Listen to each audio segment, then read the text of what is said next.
Hello दोस्तों, नमस्कार। आप लोगों का एग्री स्टडी 92 में बहुत बहुत स्वागत है। आज हम एग्रीकल्चर से रिलेटेड 25 इंपॉर्टेंट क्वेश्चंस को देखेंगे जो हमारी आने वाली एजीटी की परीक्षा के दृष्टिकोण से अत्यंत महत्वपूर्ण होंगे। इसमें हमारा पहला प्रश्न है, शैवालों का अध्ययन कहलाता है। शैवालों का अध्ययन क्या कहलाता है? Option number A mycology, B phycology, C pathology, D bryology. तो इसका राइट ऑप्शन हो जाएगा ऑप्शन नंबर बी, जो है फाइकोलॉजी होता है शैवालों का अध्ययन। ये सही हो जाएगा। माइकोलॉजी होता है कवकों का अध्ययन, पैथोलॉजी डिजीज का अध्ययन, रोगों का अध्ययन। अगला प्रश्न देखेंगे, नाइजर फसल है। नाइजर कौन सी फसल है? ऑप्शन नंबर दलहनी है, तिलहनी है, रेशे वाली है, अन्न वाली है। तो इसका राइट ऑप्शन हो जाएगा ऑप्शन नंबर बी, नाइजर एक तिलहनी फसल है। अगला प्रश्न देखेंगे, मटर की जड़ों की ग्रंथियों में पाए जाते हैं।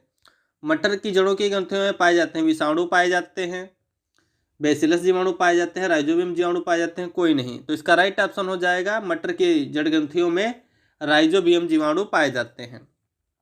अगला प्रश्न देखेंगे, पर्णहरित यानी क्लोरोफिल के निर्माण हेतु पौधे को दो धात्विक तत्वों की आवश्यकता होती है। यानी क्लोरोफिल के निर्माण के लिए पौधों में कौन से दो न्यूट्रिशन की जरूरत पड़ती है? ऑप्शन नंबर है लोहा मैग्नीज की, Fe Mg, बी है तांबा कैल्शियम, CuCa, सी है मैग्नीशियम Mg और Ca है लोहा और कैल्शियम। तो इसका राइट ऑप्शन हो जाएगा ऑप्शन नंबर ए, पर्णहरित यानी क्लोरोफिल के निर्माण हेतु पौधे में लोहा और मैग्नीज की आवश्यकता होती है। अगला प्रश्न देखेंगे, मृदा की उर्वरता बढ़ाने के लिए फसल चुनिए। Select the crop increase the soil fertility. Option number ए है सरसों, बी है गेहूं, सी आलू, डी है बरसीम। तो इसका राइट ऑप्शन हो जाएगा बरसीम। लेग्यूम क्रॉप है, इससे क्या होता है, सॉइल की फर्टिलिटी बढ़ती है। अगला प्रश्न देखेंगे, साइनोबैक्टीरिया कहलाता है। साइनोबैक्टीरिया कहलाता है ऑप्शन नंबर ए है कवकों और शैवालों का समूह, बी विषाणुओं का समूह, सी प्रकाश संश्लेषणी जीवाणुओं एवं नीलहरित शैवालों का समूह, डी इनमें से कोई नहीं। तो इसका राइट ऑप्शन हो जाएगा ऑप्शन नंबर सी, प्रकाश संश्लेषणी जीवाणुओं एवं नीलहरित शैवालों का समूह नोन एज साइनोबैक्टीरिया। अगला प्रश्न देखेंगे, निम्न में से कौन सा जीवाणु वायुमंडलीय नत्रजन का मृदा में स्थिरीकरण नहीं करता है? ऐसा कौन सा जो बैक्टीरिया है वायुमंडल से नाइट्रोजन का फिक्सेशन नहीं करता है? ऑप्शन नंबर ए है एजोक्टोबैक्टर, बी है राइजोबियम, सी है एजोस्पाइरिलम, डी है नाइट्रोसोमोनास। तो इसका राइट ऑप्शन हो जाएगा ऑप्शन नंबर सी, एजोस्पाइरिलम जो है नाइट्रोजन का फिक्सेशन नहीं करता है। अगला प्रश्न देखेंगे, बीजों को बोने से पहले लघु तापमान देने की प्रक्रिया को कहते हैं। बीजों को बोने से पहले लघु तापमान देने की प्रक्रिया क्या कहलाती है? ऑप्शन नंबर ए बसंतीकरण, बी विगलन, सी प्रसूति, डी दीप्तिकालिता। तो इसका राइट ऑप्शन हो जाएगा बसंतीकरण। इसको बोलते हैं वर्नेलाइजेशन की जो प्रोसेस है, बीजों को बोने से पहले लघु टेम्परेचर देने की क्रिया है। अगला प्रश्न देखेंगे,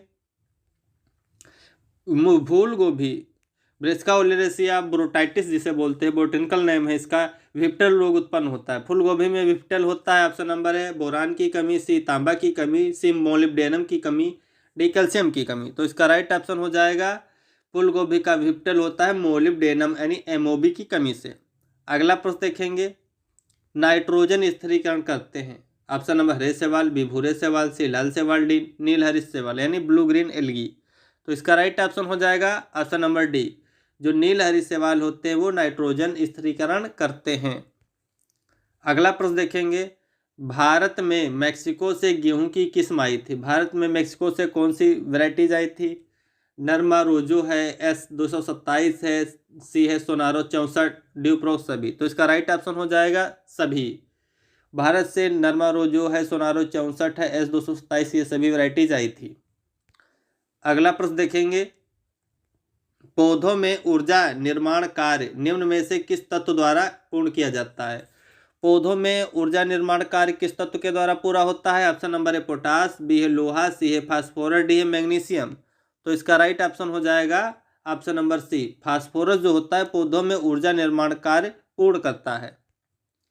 अगला प्रश्न देखेंगे, गांवों में संदेश संप्रेषण की त्वरित विधि है। गांव में संदेश संप्रेषण किसके द्वारा जल्दी से जल्दी हो जाता है? टेलीविजन से, समाचार पत्र से, सी रेडियो से, डी समूह चर्चा से। तो इसका राइट ऑप्शन हो जाएगा रेडियो।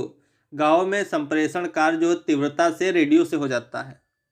अगला प्रश्न देखेंगे, पर्णहरित निर्माण में सबसे महत्वपूर्ण भूमिका निभाई जाती है। क्लोरोफिल निर्माण में सबसे ज़्यादा भूमिका कौन निभाता है? Option number A sodium, B potassium, C magnesium, D calcium.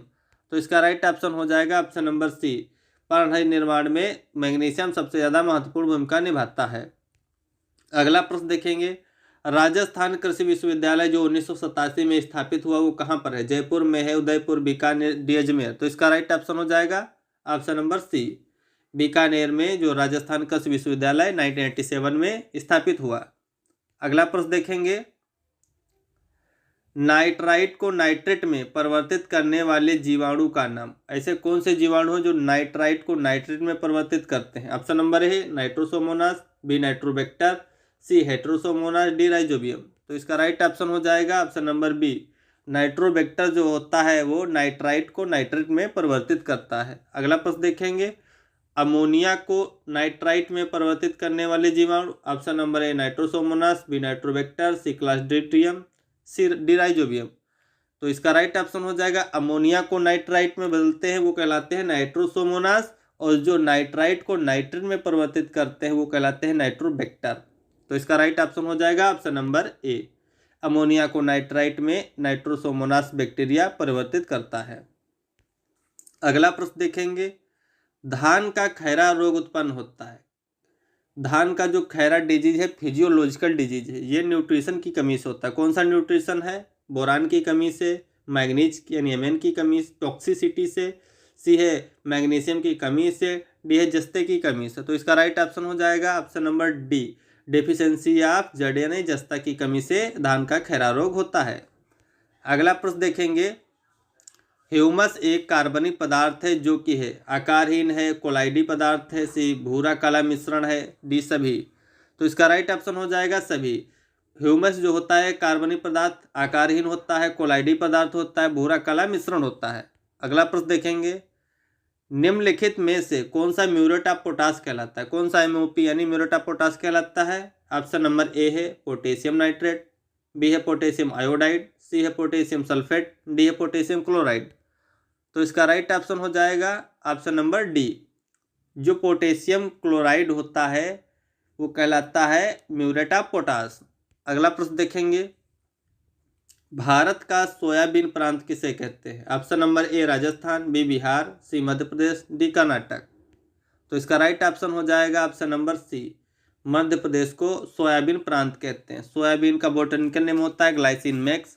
इसमें प्रोटीन की मात्रा सोयाबीन में 40 से 42% और तेल 20 से 22% होता है। सोयाबीन को मिरेकल क्रॉप्स भी कहते हैं, मिरेकल क्रॉप। अगला प्रश्न देखेंगे, निम्न के विकास हेतु 6 से 7.5 pH मान उपयुक्त होता है।